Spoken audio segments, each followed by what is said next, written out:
네, 안녕하세요. 시리얼 킬러의 전원입니다. 오늘 얘기할 주제는 윤창호법 위헌입니다. 음주운전이나 음주 측정 거부를 반복한 운전자를 가중처벌하는 이른바 윤창호법은 헌법에 어긋난다는 헌법재판소 결정이 나왔습니다. 헌재는 26일 도로교통법 제148조의 2, 1항 등에 관한 헌법소원 사건에서 재판관 7대2 의견으로 위헌 결정했습니다. 윤창호법이 위헌이라는 헌법재판소 판단이 나오면서 부정적인 영향을 걱정하는 목소리가 높은 상황인데요. 가중처벌 효력 상실로 자칫 음주운전에 대한 경각심이 느슨해지는 거 아니냐는 우려가 제기되는 가운데 측정 거부에 따른 가중처벌이 어려워진 법을 악용할 소지가 있다는 지적도 나오고 있다고 합니다. 우선 윤창호법에 대해서 좀 더 정확히 알아야 할 필요가 있는 것 같습니다. 윤창호법에 앞서서 여러분도 아시겠지만 고 윤창호 육군병사의 사건을 다시 얘기해야 할 것 같습니다. 2018년 9월 25일 부산광역시 해운대구에서 발생한 음주운전 교통사고로 육군병사 윤창호가 숨진 사건이며 윤창호 씨의 죽음이 헛되지 않게 그 친구들과 가족이 음주운전에 대한 강력한 처벌을 촉구하는 사회운동을 벌여 제도의 변경을 이끌어내었다고 알려집니다.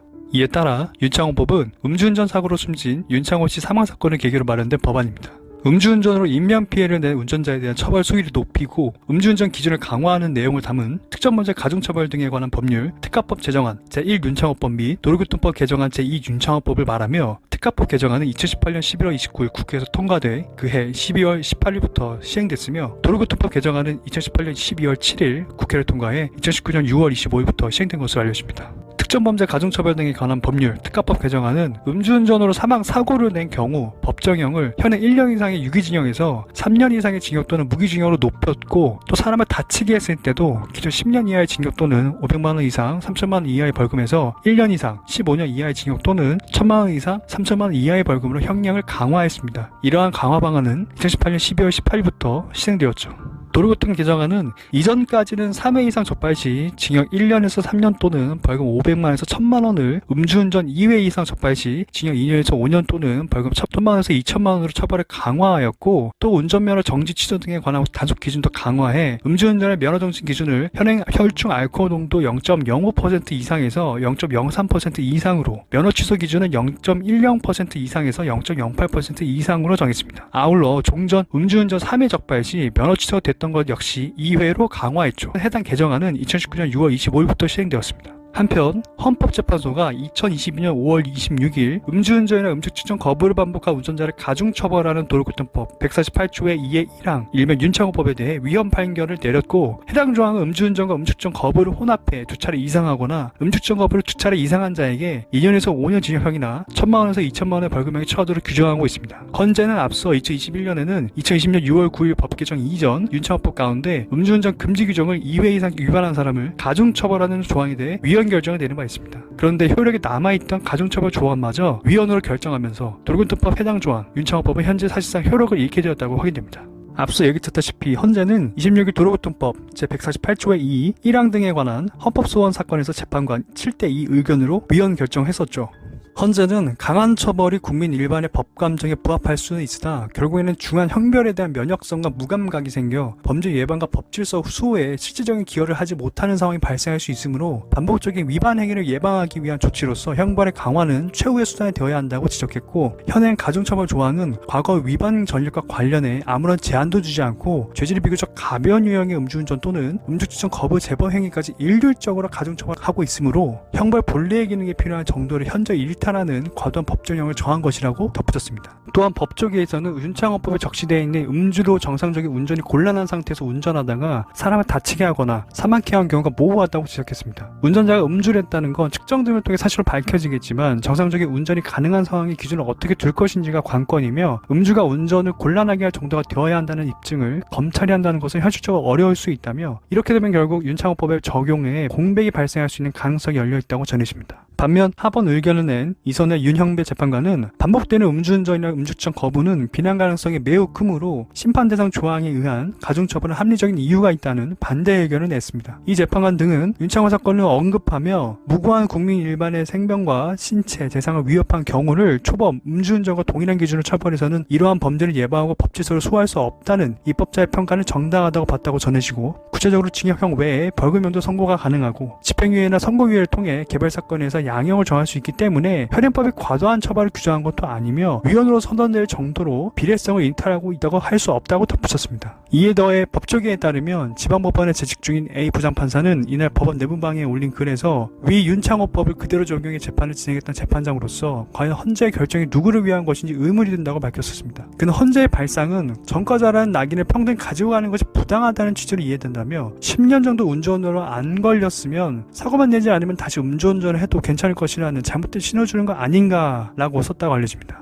이어 징역 1년 또는 벌금 500만원 이상, 집행유예, 선고유예까지 가능한 형벌 조항이 너무 무거워서 위헌이라는 결정은 과연 누구를 위한 것인가라며 단순 위헌으로 인한 뒤처리는 순전히 법원과 검찰의 몫이라고도 전했습니다. A 부장판사는 음주운전으로 무고한 사람이 희생되는 것을 막기 위한 사회적 합의를 무시하고 단순 위헌으로 결정을 내림으로써 법적 안정성에 큰 혼란을 일으킨 것이 진정 헌법적 가치를 수호하는 것인지 되묻지 않을 수 없다며 헌재 위헌 결정에도 불구하고 엄벌의 의지를 계속 보여야 할 것이라고 주장했습니다. 전문가들은 먼저 법원의 선고 관행을 바로잡아야 한다고 지적했습니다. 윤혜서 한국형사정책연구원 선임연구위원은 위헌문전 치사죄는 살인죄에 준하면서도 과실로 사람을 치어 죽였다는 점에서 살인죄보다는 법정이 낮은 것은 맞다면서도 법원이 권고형의 최고형을 선고하는 등의 관행을 고치지 않으면 음주운전을 막기 위한 법정형을 강화하더라도 법시행 효과는 제한적일 수밖에 없다고 짚었고 윤창호법으로 법정 형량은 높아졌지만 실제 판결은 이를 따라하지 못한다고 전해집니다. 여기서 양형이란 범죄를 저지른 사람에게 내리는 형벌의 정도를 정하는 것이며 형량 범위는 감경, 기준, 가중 3단계로 구분한다고 합니다. 권고형은 기본 단계이고 중형은 가중 단계가 되겠죠. 앞서 얘기 드린 26일 도로교통법상 음주운전 및 음주 측정 거부 행위에 대한 가중처벌 기준을 명시한 제148조의 2의 1항에 대해 재범기간과 형량에 상관없이 가중처벌하는 것은 비례원칙 어긋난다는 취지로 위헌 결정을 내려졌죠. 여기서 비례원칙이란 다른 말로 과잉금지의 원칙이라고도 합니다. 이에 음주운전 2회, 음주운전 1회, 음주 측정 거부 1회의 경우 모두 가중처벌 규정을 적용하지 못하게 됐습니다. 가중처벌 조항은 음주운전에 대한 경각심을 높이기 위해서 도입됐는데 위헌 판결이 나오면서 국민들에게 잘못된 시그널이 전달될 수 있다는 우려도 나오고 있죠. 더 큰 문제는 상황에 따라 음주운전보다 음주측정 거부하는 것이 더 낮은 형량을 적용받을 수 있어 법이 악용될 소지가 있다는 점이라고 합니다. 음주운전이 적발될 경우 현행 도로교통법상 처벌 수위가 가장 높은 혈중 알코올 농도가 0.2% 이상이면 징역 2년에서 5년 또는 벌금 1,000만원에서 2,000만원으로 처벌합니다. 반면 음주 측정에 불응하면 징역 1년에서 5년 또는 벌금 500만원에서 2,000만원의 처벌을 받는다고 하죠. 혈중 알코올 농도가 높다면 측정 거부를 선택했을 때 처벌이 더 낮아질 수 있는 셈이라고 합니다.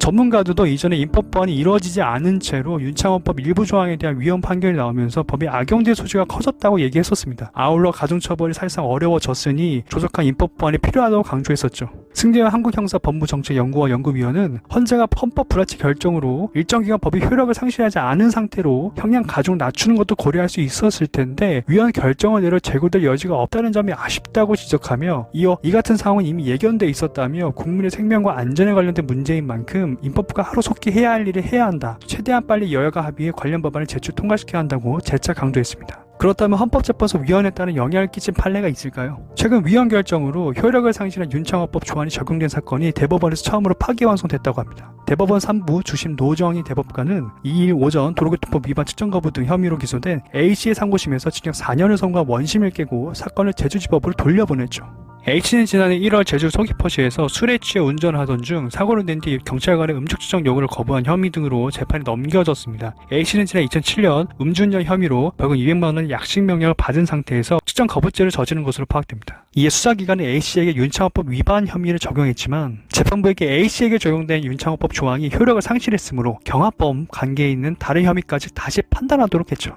위헌 결정으로 형벌에 관한 법조항이 효력을 잃게 되면 이를 적용해 기소된 사건은 죄가 인정되지 않는다는 게 대법원 판례입니다. 이에 따라 A씨는 앞으로 진행될 파기환송심에서 윤창호법이 아닌 일반 측정거부죄로 공소장이 변경될 것으로 예상된다고 합니다. 상습 음주운전뿐 아니라 측정거부에 관한 가중처벌 조항까지 효력을 잃어 일반 측정거부죄로 변경되는 것이죠. 이어 두 번째로 음주 측정 요구를 불응하고 경찰관을 폭행한 혐의로 재판에 넘겨진 국민의힘 장제원의 아들이자 래퍼 노엘의 항소심 첫 공판이 진행됐다고 합니다. 구 법조계에 따르면 서울중앙지법 형사항소 4의 3부는 무면허 운전, 공무집행방해에 대해 혐의를 받는 장 씨의 항소심 공판에서 윤창호법이 아닌 도로교통법 혐의를 적용하기로 했죠. 장 씨는 지난해 9월 18일 오후 10시 30분쯤 서울 서초구 성모병원 사거리에서 무면허 상태로 자신의 벤츠 차량을 운전하던 중 다른 차와 접촉사고를 내고 출동한 경찰관을 머리로 들이받은 혐의를 받고 있죠. 윤창호법 위헌이라는 헌법재판 결정에 따라 노래 공소장 적용 죄명이 일반 도로교통법 조항으로 변경된 전망입니다. 만약 장 씨에게 반복 음주운전을 가중처벌하는 이른바 윤창호법이 아닌 도로교통법 위반 혐의가 적용되면 1심보다 형량이 줄어들 가능성이 클 것으로 예상됩니다. 윤창호법에 대해서 국회 졸속입법이라며 음주운전 처벌을 강화하라는 사회적 목소리를 반영한다는 취지는 더없이 환영할 만했지만 제대로 된 논의조차 없이 법안을 통과시켜 결과적으로 안전하지 못한 법이 만들어졌다는 비판도 있었지만 문재인 정부의 대표적 국민소통 플랫폼이었던 청와대 국민청원을 통해 만취운전자 차량에 치여 뇌상 상태에 빠진 윤창호 씨 친구들이 올린 청원은 40만 6천 명의 국민의 동의를 받았었고 그 영향으로 음주운전에 따른 사망사고 시 처벌을 강화하는 일명 윤창호법이 통과되었죠. 빠른 해결 문제를 위해 입법을 한 경우에는 물론 보완해야 할 점과 부족한 부분이 있을 수도 있다고 생각합니다. 단 한 번에 완벽한 법을 만들기는 어렵겠죠. 사회 문제를 청원을 통해 빠르게 입법된 만큼 졸속 입법이라면 비판할 게 아니라 먼저 부족한 점이 무엇인지 파악하고 보완해야 한다고 생각합니다. 청원을 통해서 화제가 되지 않았다면 윤창호 같은 청년의 억울한 죽음이 과연 입법체계에 전해질 수 있었을까 하는 생각도 듭니다. 그나마 다행인 점은 위헌 결정으로 인해 상습 음주운전자에 대한 처벌 규정이 공백이 발생한 상황에서 더불어민주당 김혜재 국회의원은 지난 10일 상습 음주운전자에 대해 재범규칙과 음주운전 횟수에 따라 가중처벌하는 도로교통법 일부 개정 법률안을 대표 발의했다고 전해집니다. 개정안은 음주운전으로 벌금형 이상을 선고받은 자 중 5년 내 재범자 혹은 10년 내 총 3회 이상 음주운전을 적발된 자 2회 이상 재범자를 3년에서 5년 이하의 징역이나 1,500만원 이상 3천만원 이하의 벌금을 처하도록 했고 또한 10년 내 재범자의 경우 윤창호법의 가중처벌 조항과 같이 2년에서 5년 이하 징역이나 1,000만원 이상 2천만원 이하의 벌금을 처하도록 했다고 알려집니다. 법에 공백이 생긴 만큼 하루빨리 입법 보완이 되기를 바랍니다.